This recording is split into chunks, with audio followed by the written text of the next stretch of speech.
Sim. Pô, falando em japonês, o nosso japonês tá saindo do Cruzeiro. É isso. Quando todo mundo tava pedindo para ele jogar, o Cruzeiro vai lá e negocia o Japa. É isso, HG. Boa tarde, galera. Boa tarde pra todo mundo aí. O Arcílio Neto e a Dani Paiva soltaram em primeira mão no GE que o Mirassol acertou o empréstimo do Japa até o final da temporada. O Japa, meia do Cruzeiro, tem contrato com o Cruzeiro até o final de 2030 e vai ganhar oportunidades aí no bom projeto do time do Mirassol, né? Pro Japa, acredito que é um acerto pra ele, porque vai para um time que está bem estruturado, disputando várias competições. Libertadores, né? Tem uma estrutura, né? É um time de estrutura mesmo, um time que vai oferecer para o Japa aquilo que ele precisa para se desenvolver mais. Mas já de antemão, dando a minha opinião aqui, até estava conversando ali com o Pedro Henrique mandou ali, ó. Antes que o Popó chore, queria entender de forma objetiva o que o Japa fez até aqui para ter tanto prestígio. Ô Pedro, o que ele fez aqui foi jogar bem todas as vezes que foi acionado. Ele não teve muita sequência, é verdade. A gente precisava de ver mais pro Japa para cravar que ele vai ser aquele jogador que a gente tem expectativa, mas em todos os minutos em que ele foi acionado, e aí independente das circunstâncias, independente do técnico, independente da condição do Cruzeiro, em todo momento em que ele foi acionado, ele correspondeu. Todas as vezes que o Japa entrou em campo, ele é um cara dinâmico, ele é um cara perseguidor, ele é um cara que ele dá combate quando ele tá sem a bola, com a bola no pé ele tem qualidade, ele acha, ele nessa temporada, por mais que não tenha jogado quase nada, ele tem 2 gols e uma assistência. Então é alguém que cresceu numa base sendo destaque, subiu sendo destaque, foi destaque em times ruins, os times treinados pelo Diniz, foi destaque em times bons, o time treinado pelo Jardim, e com o Arthur Jorge ele perdeu espaço. Eu tô criticando aqui o Arthur Jorge? Não, acho que o Arthur Jorge pode não ter visto no Japa alguma coisa que realmente ele queria. Agora, pra mim o Cruzeiro perde uma boa opção no meio campo. Uma opção que vai ser muito difícil ele achar dentro do próprio elenco, que é um cara dinâmico, um cara que faz o meio aberto pela esquerda, o cara que faz o volante, o segundo volante, o cara que faz o lateral. Lembrando, o Japa, ele estreia no profissional como lateral esquerdo num dos jogos mais difíceis. E um jogo histórico, né? Um clássico contra o Atlético lá, o primeiro da Arena MRV. Então, assim, a gente sabe do potencial do Japa, quem acompanha barato, a base, né, Popó? quem É barato. Quem assistiu o Japa no Sub-20, no Sub-17, o Japa tá no Cruzeiro aí desde os seus 14 anos, quem acompanha a base sabe que o Japa sempre foi bastante diferenciado. E ele perder esse espaço dentro do próprio elenco do Cruzeiro, pra mim, é um erro gigantesco, principalmente porque o Cruzeiro tem no seu meio de campo um jogador que você gosta, você é fã dele, você quer tatuar ele. A gente tem um amigo, eu e o Luiz temos um amigo em comum nosso, o Iron, que foi incondicional do Matheus Henrique, né? É do dono do fã-clube. Eu não sou fã do Matheus Henrique. Eu acho que o Matheus Henrique é hipotético. A gente até hoje pensa num cara que a gente quer ver, que a gente sabe o potencial, mas que no Cruzeiro nunca entregou. É um cara que não ajuda a marcação, sobrecarrega o Romero, segura muito a bola no pé, nunca decidiu nada, nunca foi o cara que a gente falava, não, esse agora vai ser titular. Então, pra mim, o Cruzeiro perde, sim, uma baita reposição, uma baita composição de elenco no time. Ô Lucão, muita gente pedia, né, o Japa mais oportunidades. É natural a gente imaginar que o Cruzeiro tá interessado em se reforçar, montar o time mais forte possível pro segundo semestre, porque tem Libertadores, Copa do Brasil, tem o próprio Campeonato Brasileiro, né? Vai ter que fazer uma campanha até melhor do que foi. Tá com quantos pontos no Brasileiro? 23? 22 ou 23? 23 então vai ter que fazer uma campanha igual ou melhor que a do turno, e o retorno é sempre mais difícil, juntamente com Copa do Brasil e Libertadores. E na Libertadores é o Flamengo. De cara. 24, viu? De cara, 24 pontos. 24. Então, sem o Romero no primeiro jogo, lembrando. Sem o Romero no primeiro jogo. Então, você acha que o Cruzeiro age de forma correta? Porque se vai ter pouca oportunidade aqui, vamos liberar pro Mirassol, que tem estrutura, tem um time bom, organizado, e né? também tá na Libertadores, etc e tal. Ou você acha que tinha que segurar e dar oportunidade aqui? Depende do movimento que o Cruzeiro vai fazer no mercado. Né? Se o Cruzeiro trouxer jogador, já precisava reforçar o setor. Para mim, a maior prioridade do Cruzeiro no momento não é nem as pontas, né? A gente já discutiu isso muito, mas é esse substituto pro Romero. Não substituto, mas outro primeiro volante para pelo menos brigar com o Romero e ser uma alternativa confiável, coisa que o Matheus Henrique, como o Popó falou, não é e nunca foi. Então, vamos ver qual vai ser o movimento do Cruzeiro no mercado. Já precisava reforçar e agora, mais uma vez, vai ter que olhar de novo para essa posição. O que chama atenção também é muito pelo custo-benefício. Ninguém está falando que o Japa vai ser a solução dos problemas do Cruzeiro. É a composição de elenco, né, Lucão? Para compor e compor de forma barata para os padrões de uma Série A de um clube grande igual o Cruzeiro. O Cruzeiro já tem que pegar um Wallace lá, que hoje, né, em muitas aspas, é um peso, porque é um jogador com alto salário e não joga. O Mateuzinho, um alto salário e não consegue entregar o que se espera dele. Né? Ano passado já teve o Eduardo também, que teve mais opções, mais oportunidades do que o Japa. Então, assim, a roda foi girando e o Cruzeiro tendo uma cria da base, um ativo que, por mais que talvez não fosse protagonista, mas poderia ser negociado se tivesse uma sequência de jogos, um time bom que é esse, o Cruzeiro. Então é o seguinte, eu acho que você perde uma opção barata e interessante pro elenco. Se vai fazer falta, HG, vai depender do movimento do Cruzeiro do mercado. Se o Cruzeiro não for, vai fazer certamente, porque igual você falou, vão ser 3 competições no segundo semestre e esse gargalo vai apertar. Ô Rui, gostaria de ouvi-lo. O Japa ele tá saindo por empréstimo, correto? Isso, até o final da temporada. Ou seja, quantos jogos o Japa fez esse ano?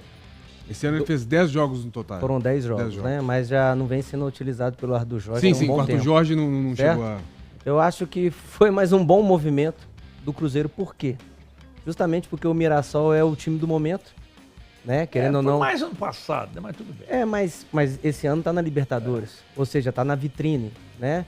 E pensando do lado do jogador, eu sei que a gente vê grande potencial no Japa. É um jogador polivalente, ele pode fazer várias funções e bem dentro do time. O Japa ele não entra no jogo e compõe um setor. Ele faz como segundo volante, ele faz como ala esquerdo, ele faz como extremo pelo lado esquerdo. O Japa é um jogador bastante inteligente. Eu acho que para ele é muito bom o HG. Profissionalmente, para ele é muito bom. Desde que ele jogue realmente. Desde que lá dentro do Mirassol ele seja um titular incontestável, para que realmente ele possa mostrar para o Cruzeiro que ele foi aqui injustiçado. Ou melhor ainda, para que o próprio Cruzeiro mostre o seu ativo para o mercado e que as propostas venham. A gente sabe que para o jogador da base é sempre mais difícil você conseguir o seu espaço dentro do elenco. Ainda mais dentro do elenco do Cruzeiro que você tem hoje. O Sinisterra, que vem crescendo, né, evoluindo após as suas contusões. Você tem o próprio Matheus Pereira, que o Matheus Pereira é um jogador que ele não machuca. O Matheus Pereira ele não fica fora de nenhum. E tomara que não, né, Popó? Entendeu? Então você vê que o setor esquerdo ali, a ala esquerda do Cruzeiro, ela tá bem ocupada. Mas agora eu torço para que o Japa realmente tenha um grande rendimento até o final de 2026. Porque eu também vejo nele muito potencial. Muito potencial, mas se eu pudesse dar um toque para ele também, sabe? Às vezes a gente, para os clubes que a gente vai, a gente tem meio que determinar, não, eu vim para esse clube para jogar nesta posição. Que foi mais ou menos o que eu fiz, Popó. Eu jogava sempre de volante, de meio e de lateral, volante, meio e lateral. Quando eu saí do Cruzeiro e fui para uma outra equipe, que foi, por exemplo, pro Guarani de Campinas para terminar o Brasileiro, eles quiseram me trazer pro meio campo de novo. Não. Eu virei e falei, não, vou ficar no banco de reserva, na hora que eu tiver uma oportunidade na lateral direita eu vou jogar. Então isso, em certos momentos, é muito importante pro jogador. Olha o gol. E eu espero que o Japa possa escutar a gente. Tem gol? Gol de quem? No meu plantão esportivo? Lukaku. Baita no centroavante, viu? Gosta, mas fraquinho, ele encostou na bola a primeira vez, acabou de entrar. É um faro de gol absurdo. Gol esse aí. A Bélgica empata com o Egito. Agora tudo igual. E já estão mais ou menos na reta final da partida aí. Esse é centroavante mesmo. CD cabureta, como diria HG. Isso é chega rasgando, não tá nem aí. Isso é centroavante. No meio de 2 zagueiros, viu? Daí que estão empurrando. Quando tem atacante que não quer dividir bola, né, Popó? foi falta dele ali. Vai chamar? Deixa eu ver se foi. Não, é que ele é muito forte. Não, braço foi gol contra, hein? Foi gol contra. Tem que anular. Foi gol contra, você viu? O HG ele literalmente arrastou os 2 zagueiros. Só fazendo um adendo que o Rui falou, Luiz, é porque assim, só pra deixar bem claro, tá? O movimento por parte do Cruzeiro e do atleta é corretíssimo, tá? Se o cara não tá ganhando espaço no elenco, não tá sendo valorizado, não tá tendo espaço, ele tem que procurar o espaço dele. O Cruzeiro emprestar pro Mirassol, eu acho válido pra caramba. E pro Japa vai ser perfeito. Eu acho que é um clube perfeito que dá estrutura e vai precisar de utilizar ele, porque justamente o fato do Mirassol estar em Libertadores e o brasileiro, o bicho pegando, cara, eles vão precisar rodar, o Japa vai ganhar minuto. Eu acho que o Cruzeiro e o Japa estão certíssimos. A minha crítica, e aí é o que dói no torcedor do Cruzeiro, porque parece que você não pode criticar, mas eu não me ligo pra isso, a minha crítica é ao Arthur Jorge não ter dado mais oportunidades porque existiu momentos em que foram necessários. E nesses momentos em que foram necessários, até outras opções que pra mim eram melhores que o Japa passaram na frente. A gente viu momentos em que o Cruzeiro poderia ter utilizado o Japa para fechar o meio de campo, utilizado o Japa para ganhar até mais fôlego na partida em diversos momentos, e por muitas vezes o Arthur Jorge colocou o Matheus Henrique, que tudo bem, tem gente que prefere, tem gente que não prefere. No jogo contra o Goiás, por exemplo, Copa do Brasil, ele coloca o Marquinhos. O Marquinhos que vem de lesão, o Marquinhos que é um cara que tá... Entendeu? Então, assim, opções. O próprio Bruno Rodrigues entrou em alguns jogos em que ele poderia ter colocado o Japa para preencher o meio, soltar mais os seus atacantes, abrir mais lateral. Eu acho que este é o ponto. Eu acho que o Japa, ele teria que ter tido mais oportunidade dentro do elenco do Cruzeiro. Se o Arthur Jorge entende que não, se não vai resolver, ótimo, o Cruzeiro acerta demais. Porque não adianta ficar com um cara que, pra mim, é um baita ativo, parado no banco, sem oportunidade. E aí vai pro Mirassol, eu tenho certeza que se ele tiver a oportunidade, se ele conseguir ter uma sequência, a gente vai ver o Japa se destacando até o final da temporada. Esse que é o ponto, Popó. Assim, você sabe que eu concordo com você muito em relação ao Japa. Só que, cara, o que chama atenção é que o Japa, claro, ele teve também alguns problemas de lesão, né? Foram alguns, infelizmente, pro jogador, né? Ele não conseguiu ter sequência ali na carreira. Sempre que ele começava a ter algumas partidas, ele tinha alguma lesão mais séria. 23 e 24 foi assim, né? Final de 23 ele se destaca muito, quando o Cruzeiro tava quase brigando pra não cair, e aí o Seabra coloca ele no time, e ele ganha minutos e corresponde. Aí se imaginava que 24 ele ia ganhar uma sequência, ele acaba lesionando, e eram umas lesões bem esquisitas. O Japa teve o caso de ter uma ruptura muscular, uma coisa super esquisita. Aí depois, quando ele voltou, ele teve uma fratura no pé, que, claro, aí não é culpa dele, é de treino. Mas sim, 23 e 24 dele foi interrompido por lesões. Só 22 anos, passou por isso tudo, né, Popó? Mas chama novo pra caramba, que assim, cara, e eu concordo com o Popó, eu acho que o Japa, cara, não é que ele tinha, ele precisava ter mais minutos. Ele não podia estar atrás de alguns jogadores desse elenco do Cruzeiro como ele esteve em alguns momentos. Concordo plenamente. Só que, cara, por que será que com quase nenhum treinador ele teve essa sequência, sabe? Então o dia a dia dele não deve ser bom, gente. Isso que chama atenção, assim, porque quando o Japa entra em campo... do Japa? Eu não lembro do Japa entrar em campo, eu acho que foi uma partida ruim também. Cara, eu não lembro de partida ruim do Japa também. Porque no momento que ia ter uma sequência... Mas ainda assim, agora ele tá aí, cara, e foi atropelado. Mas agora ele tá aí e ele não joga. Você lembra que o Ney Franco teve aqui e falou com a HG? Tem certas coisas que o treinador faz que a gente não entende. Como a gente não tá nós não estamos no dia a dia do clube. Nós não sabemos de que forma que esses jogadores profissionais eles se comportam no dia a dia. Então, porque às vezes o Japa não se dedica no dia a dia, ou às vezes ele tá desanimado, a gente não sabe o que tá acontecendo, sabe? Então, às vezes o Matheus, por exemplo, o Mateuzinho, que é muito questionado, às vezes o dia a dia dele ele é extremamente aplicado. E o treinador numa gestão de grupo, você não pode ficar dando oportunidade para jogadores que no dia a dia eles não demonstram que estão querendo passagem, que estão querendo uma oportunidade. Então, e eu tive vários jogadores como esse, por exemplo, nas categorias de base em América e Cruzeiro, que na base todo mundo ficava aqui, ó, tratando como se fosse ouro, né? Ah, não pode falar, não pode questionar. Ô, gente, mas é aquela história, né? No profissional, quando se é bom, se joga. Quando se é bom, se joga. A gente não fica ali como eterna promessa. Então, entra e joga, entra e corresponde.